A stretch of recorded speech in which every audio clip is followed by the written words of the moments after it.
Over the past several years, we have seen street fights between somewhat political factions. I don't know if political really makes sense because it's kind of more tribal factions, but there have been a couple years of Antifa versus the Proud Boys, Trump supporters, Patriot Prayer, etc. And these are individual Antifa groups in various areas, though many of these groups on both the left and the right were coordinating for some reason or another. Typically, you'd see a right-wing rally. They would say, we want to go march through this place. Antifa would come to defy them, and typically, in my experience, Antifa was instigating the fights, though that wasn't always the case. Now, this was factional violence, and many people thought this would not escalate. Why? Because the Proud Boys, small group, and they're not really that relevant anymore anyway. Antifa, they're fringe leftists, not really that relevant anyway. However, there has been what I can only call an activation, I guess. I have seen on my phone all of my contacts. I've been getting inundated with messages that people were downloading something called Signal. Signal is an encrypted communication app, which is typically used by the left. And I noticed that many of the people on my contact list who are downloading it were rather lefty individuals. I've also noticed a massive uptick in viewership, not just for me, but for many other YouTube channels. It would seem that regular people are starting to tune into the culture war and what's going on. This could be good, this could be bad, but now the far left has to contend with something they probably didn't expect. Regular people. I'm not talking about the right, the far right. I'm talking about regular people, many of whom may actually be Democrats. There have been several stories. The first one, a Black Lives Matter protest of 80 people in a tiny Ohio town where just 13 black residents live, is overrun by 700 white counter-protesters armed with rifles, handguns, and baseball bats. My friends, you are seeing the backlash, the backfiring of the far left riots. Regular people, for the most part, don't pay attention to news. And this is a fact that most people recognize, especially if you're a YouTuber, for instance. I mean, how many views would a nursery rhyme video get, or like a Minecraft video versus something political? Now, politics does well, but it is not the number one form of content on YouTube or in media in general. Music videos tend to get more views. But something is changing. Regular people were thrust into the fray, whether they liked it or not. Now, all of a sudden, they're paying attention and they're not happy about it. In South Philadelphia, a city that is 82% Democrat based on the last election in 2016, you had hundreds potentially of armed men, masks, guns, and baseball bats defending their statues. In this small Ohio town, 700 people showed up, rifles, handguns, and baseball bats. These people don't get that politically active. These people are probably not watching YouTube every day. They're not on Twitter. But they saw something in the past couple of weeks. Buildings and businesses being smashed, shattered, and destroyed. That probably shocked them to their core. Peaceful protests. That can ignite a conversation that helps Democrats. Shocking imagery of riots and looting. And it terrifies people. And it's terrified them to the point where they're actually coming out now. Now, I assume many of these people who are showing up in defiance of these left-wing protests don't know the difference between a peaceful protest and a riot. All they know is that at these Black Lives Matter protests, people started rioting. All they know is they saw looting across the board. These people are standing up in opposition now to the protests, and they're doing it with force. I can only imagine that this extreme turn shows a sign of what's to come in November. Now, all the polls say Donald Trump will lose, and many people feel, I'm seeing high-profile Trump supporters expressing their displeasure with the president. But I have to imagine when people, regular people who normally don't care, have to get active and go out on the streets, how many more people are scared and won't go on the streets? How many more have heard about this? And how many more will show up in November and slam that button for Donald Trump because they do not like the riots? Especially when you consider, according to, I believe it was Morning Consult, 58% of registered voters wanted Trump to invoke the Insurrection Act. He didn't do it. Maybe they won't. Maybe they will hold it against him because he didn't.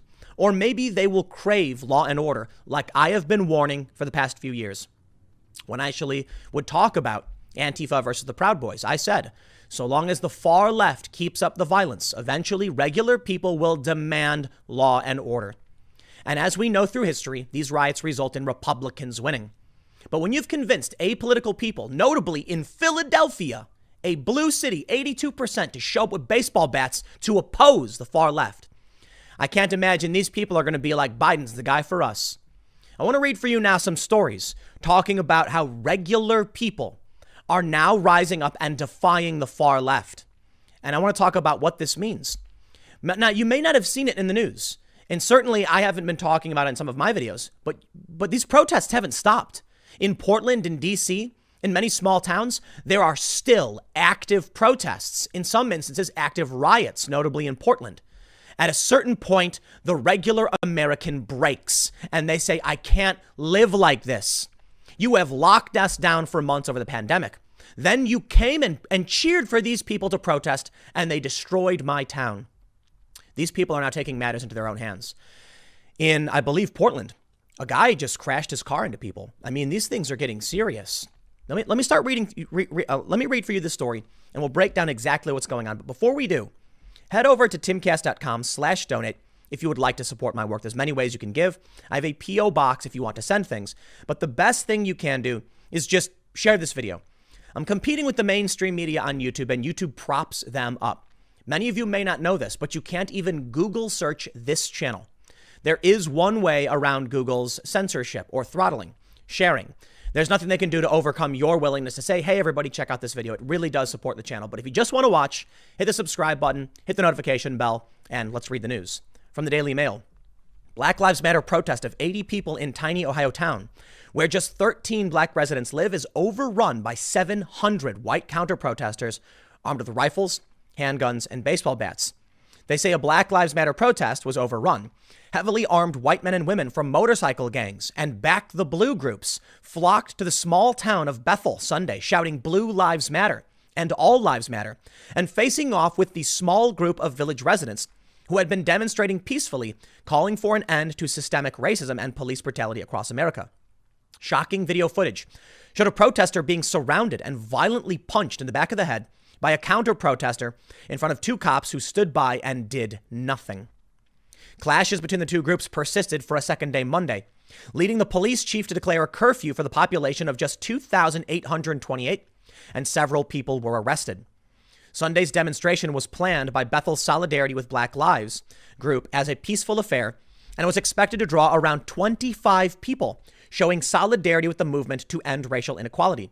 However, it amassed around 800 people, as 80 protesters found themselves confronted by around 700 members of motorcycle groups, Back the Blue organizations, and Second Amendment advocates.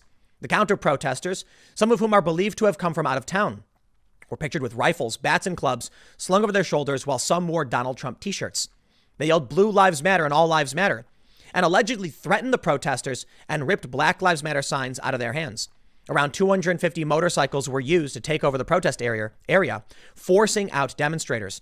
Peaceful protesters accused the group of inciting hate and violence, with one demonstrator being punched in the head and 10 incidents now under investigation by local police.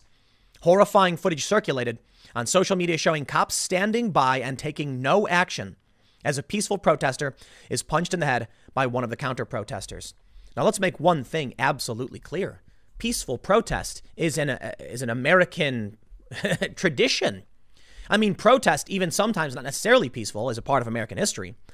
But you have an absolute right to protest peacefully, and these people were wrong to attack the peaceful protesters.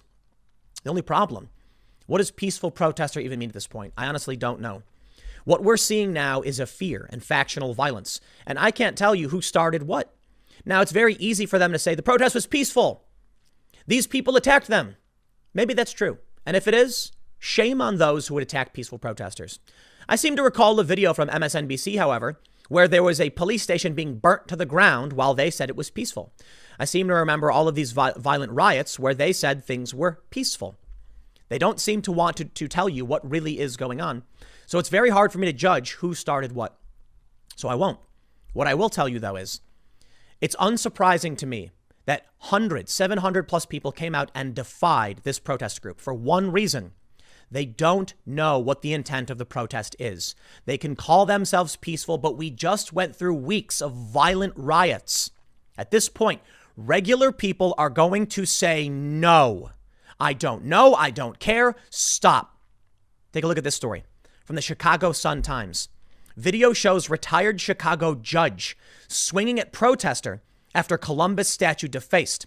The encounter, which took place Saturday in Little Italy, came during a heated argument about the Italian explorer and racism. And I warned of this. I've been talking about this escalation for a long time. Some argue that Trump is he's allowing them to do these things because it'll rile up people to come vote for him to prove just what's wrong with the Democrats. Yeah, sure, maybe. But Trump needs to do something to show that he's strong in the face of these protests. Maybe he is, maybe he isn't. I honestly don't know. I am seeing some people be rather upset. But regardless of what Trump is doing, regular people are coming out of their homes and saying no to these people. Perhaps that is America's saving grace. The defiance and the American spirit. I was often worried that as we see movies, video games, collectible card games ban things because they're racist. They're now banning Aunt Jemima, mind you. I don't really care if they're going to get rid of Aunt Jemima, to be honest. But I am concerned about history and art. Schools banning Thomas Jefferson in Washington. They're changing the names or tearing down statues of Jefferson. These things actually freak me out. And you know what? I'm not the only one. Regular Americans are defiant. You come to them and smash up their windows and tell them what to think and what to believe. And they're going to say, F you. And they're going to come out and a retired judge will actually take a swing. People won't stand for this. If you force regular Americans to take sides, they will probably take the side of screw you. I mean, that's the American spirit. We're seeing it in Chicago and we're seeing it in these small towns. I grew up in Chicago. I lived on the South Side. And I'll tell you what, man, you show up to a South Side Irish neighborhood, bringing this business. You show up to South Philly, bringing this business. And you'll be surprised to find the people who show up with the bats and the masks aren't Trump supporters. They aren't political. In fact, many of them are Democrats, union boys. And they're going to say to you, not in my neighborhood. But this kind of thing has been, just kind of getting worse. Portland is where it gets really, really bad. Man arrested after driving car into crowd of Portland protesters, injuring 3, police say. This guy wasn't a counter protester. This guy wasn't a protester at all. This is a guy who's just driving through Portland. And then he hit some people. Now, it's not crazy. I know YouTube might get mad at me for the headline.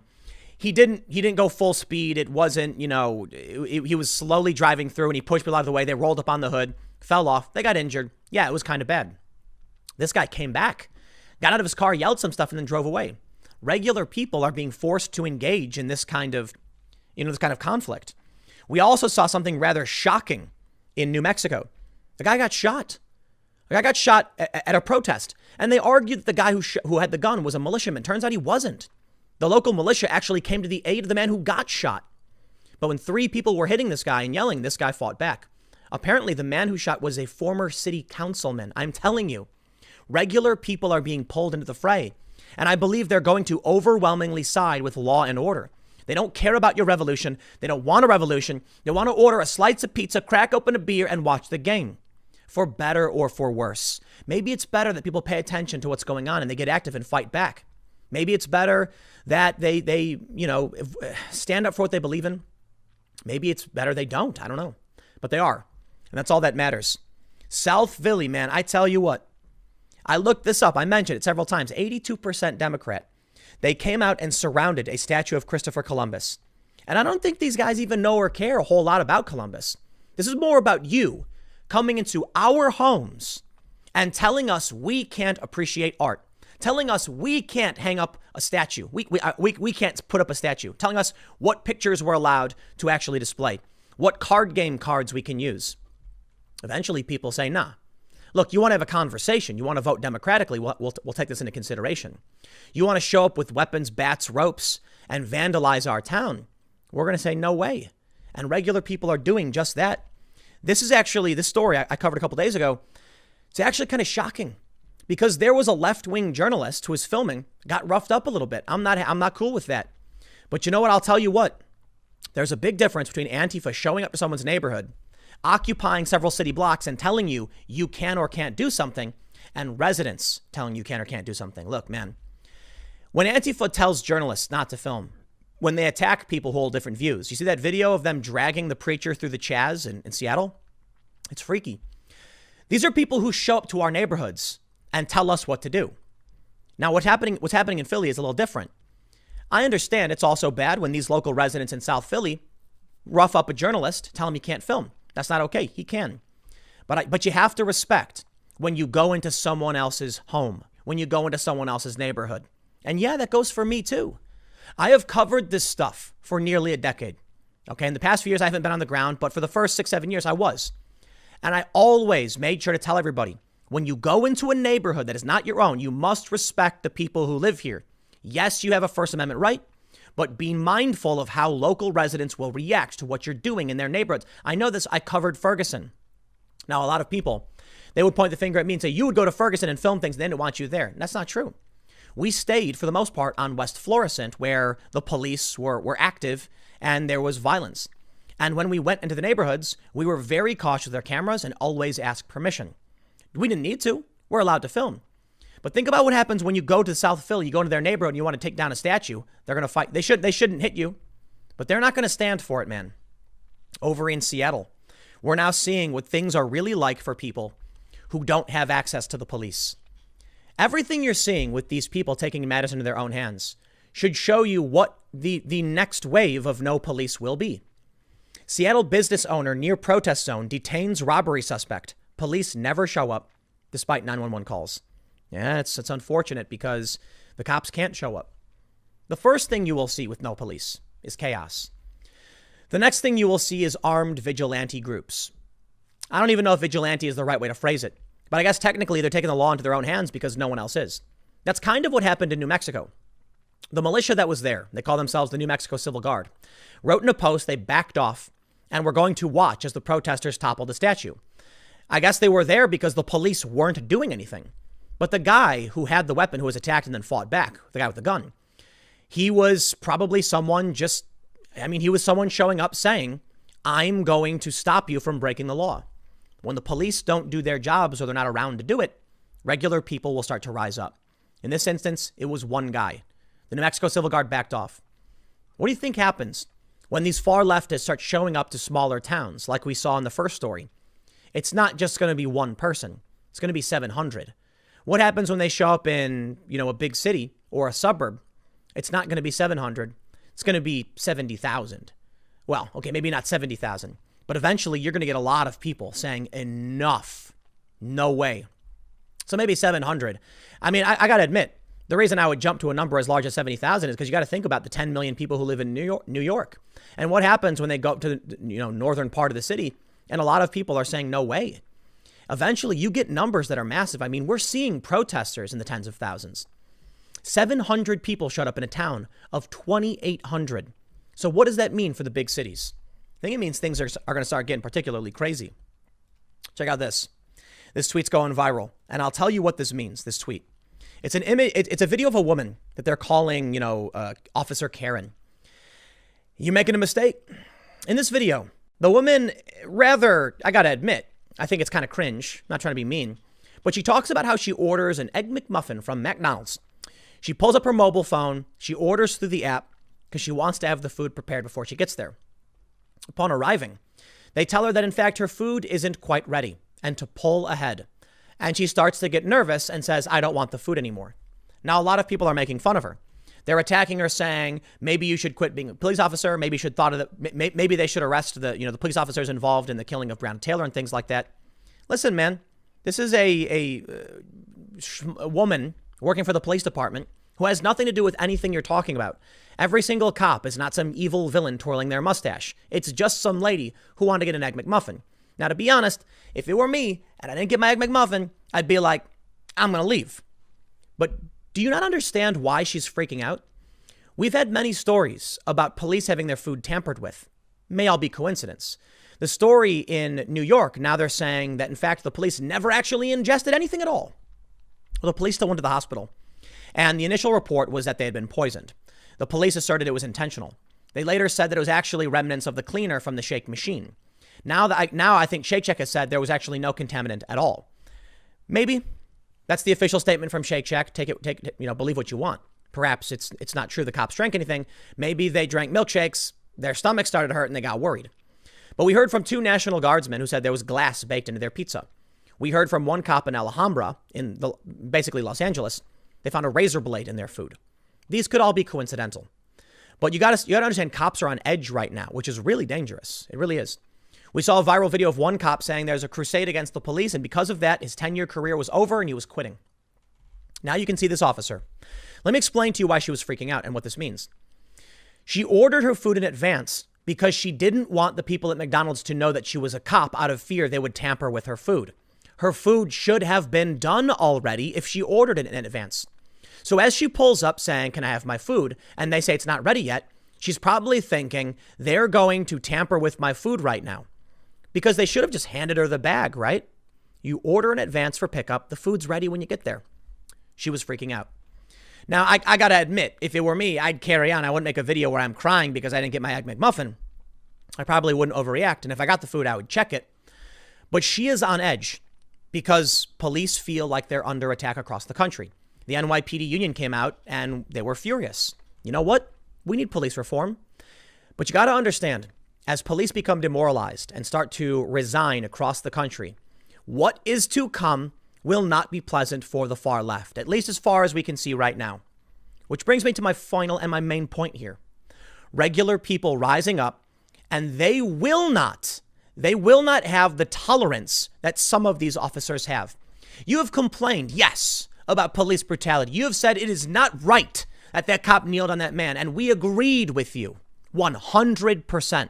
Eric Garner should not have died over Lucy's. George Floyd should not have died over having someone kneel on his neck. And there's a lot of controversy around this now rising. Breonna Taylor should not have been killed. And they're not the only ones. There's a whole list of names of people who should not have died. But to assume because of this, every single cop is an evil villain who wants to cheat you and lie and steal your rights would be wrong. And I'll tell you what, man, the alternative should be much scarier to you. The alternative is going to be a bunch of dudes in South Philly showing up with guns and baseball bats. The alternative is going to be a dude who shows up to stop you from taking the statue. And when you fight with him, he doesn't use a beanbag. He uses actual live ammo and puts you in critical condition. When the police get called, the police start with rubber bullets. When there are no police because they're scared, demoralized, or they've resigned, or they just don't want to come out, you get vigilante groups with rifles. And that's when things break down in the worst possible way. What did we see in New Mexico? If the cops had been there doing their job, maybe the statue would have still come down because many cops have just stood by and watched. Nobody would have gotten shot. They could have come in and broke things up. You complain about the riot police coming in and grabbing people and arresting them. And yeah, sometimes it's wrong. Sometimes the police do it and they shouldn't. I've seen police start the conflict. But you know what the alternative is? When there's no police, what happens when a bunch of dudes show up from the local neighborhood, they take their weapons with them, and they say, "We're not going to give you a warning shot." The police might. The police will fire pepper balls. Ouch. I've been hit in the face with a pepper ball before. I've had a pepper ball shatter because they shot the wall next to me and it sprayed my face with plastic bits and pepper spray. Not fun. Fortunately, I had goggles. I have seen people hit with rubber bullets. I've picked them up. And you know what? They walk away. They get some bruises. When the cops are gone because they're completely demoralized or you've disbanded, there will be a period of lawlessness. We're already kind of seeing it with the nationwide riots. And then what comes next is going to be 700 bikers for Trump, Blue Lives Matter, All Lives Matter, whatever you want to call it.